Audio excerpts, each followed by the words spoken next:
Welcome. I invite you to find a comfortable position, to let go of the day's concerns, and to allow your body and mind to settle into a state of rest. Tonight, we journey into the heart of a timeless wisdom tradition, a conversation that has echoed through millennia, offering solace and clarity to countless souls. We will be exploring a single verse from the Bhagavad Gita, a verse so profound that it encapsulates a universe of meaning. This video is designed for two purposes. Firstly, to be a companion for your sleep, a gentle stream of thought and reflection that you can drift away to, allowing its message to be absorbed by your deeper consciousness. Secondly, for those of you who are awake and seeking, it is an invitation to contemplate, to question, and to perhaps find a new perspective on your own life's journey.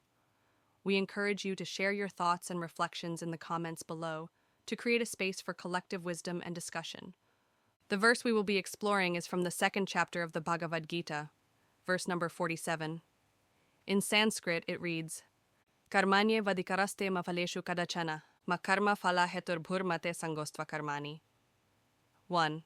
A common translation is, you have a right to perform your prescribed duties, but you are not entitled to the fruits of your actions. Never consider yourself to be the cause of the results of your activities, nor be attached to inaction. 2. Let these words wash over you. Don't worry about understanding them fully at this moment. We will unpack them together, slowly, gently, allowing their wisdom to unfold like a lotus flower in the quiet of the night. Before we delve into the verse itself, let us set the stage. The Bhagavad Gita is a dialogue set upon a battlefield, a place of immense conflict and turmoil. The great warrior, Arjuna, is about to enter a war against his own kinsmen, his teachers, and his friends. He is overwhelmed with grief, doubt, and despair. His body trembles, his mind is in chaos, and he lays down his bow and arrow, refusing to fight. It is in this moment of profound crisis that his charioteer, Lord Krishna, who is the embodiment of the divine, begins to speak. The Bhagavad Gita is this divine counsel, a teaching not for a time of peace and tranquility, but for the very heart of life's most challenging struggles. It is a guide for navigating the battlefield of our own lives, with all its conflicts, moral dilemmas, and emotional turbulence. Arjuna's predicament is a mirror to our own. We may not be on a literal battlefield, but we all face our own Kurukshetras. We face the internal battles of anxiety and self-doubt, the external struggles in our work and relationships, and the existential questions about our purpose and place in the universe. Krishna's words to Arjuna are his words to us, a timeless guide to finding peace not by escaping our battles, but by transforming our relationship with them. This particular verse, the 47th of the second chapter, is considered by many to be the very essence of the Gita's teachings on karma yoga, the path of selfless action. It is a radical and liberating perspective on work, duty, and the nature of success and failure. So, let us begin our exploration, taking each part of this profound verse one by one. Part 1. Karmanya vadikaraste, the right to action. The verse begins, Karmanya vadikaraste, which translates to, you have a right to perform your prescribed duties.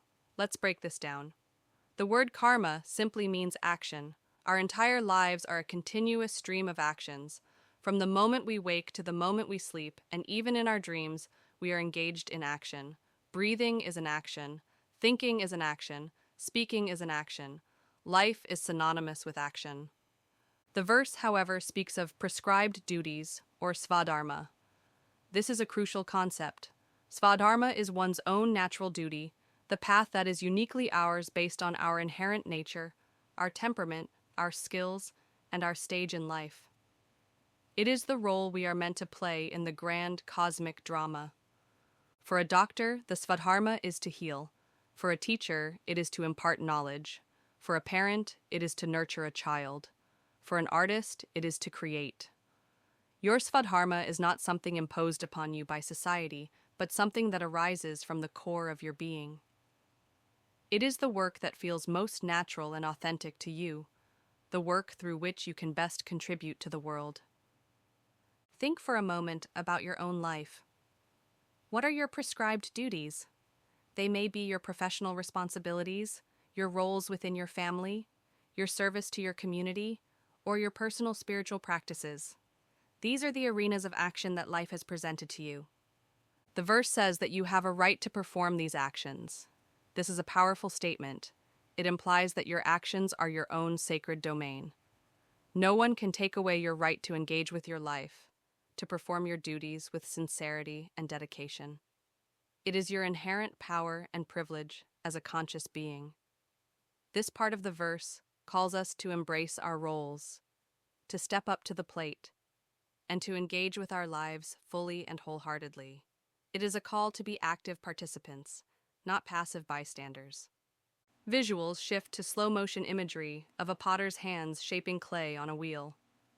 The focus is on the calm, focused process, not the finished pot. Part 2. Ma Phaleshu Kadachana. No right to the fruits. Herein lies the revolutionary heart of the verse. But you are not entitled to the fruits of your actions. 2. This is perhaps one of the most challenging and misunderstood spiritual teachings in the world.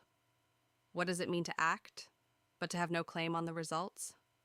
The fruits of our actions are the outcomes, the consequences. We act with an expectation of a certain result. We work hard to get a promotion.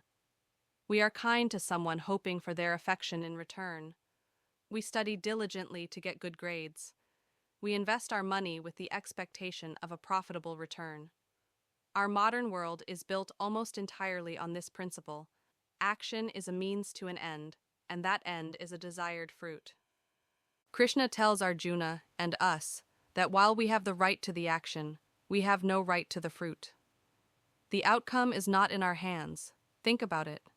You can be the most skilled surgeon in the world, performing an operation with utmost precision and care, but the patient's recovery depends on 1,000 other factors beyond your control: their immune system, unforeseen complications, their own will to live. You can be the most dedicated farmer, tilling the soil, planting the best seeds, and watering them diligently, but the harvest depends on the rain, the sun, and the absence of pests.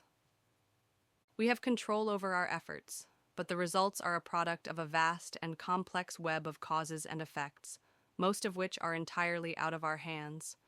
To believe that we are entitled to a specific outcome is to set ourselves up for a life of anxiety, frustration, and suffering.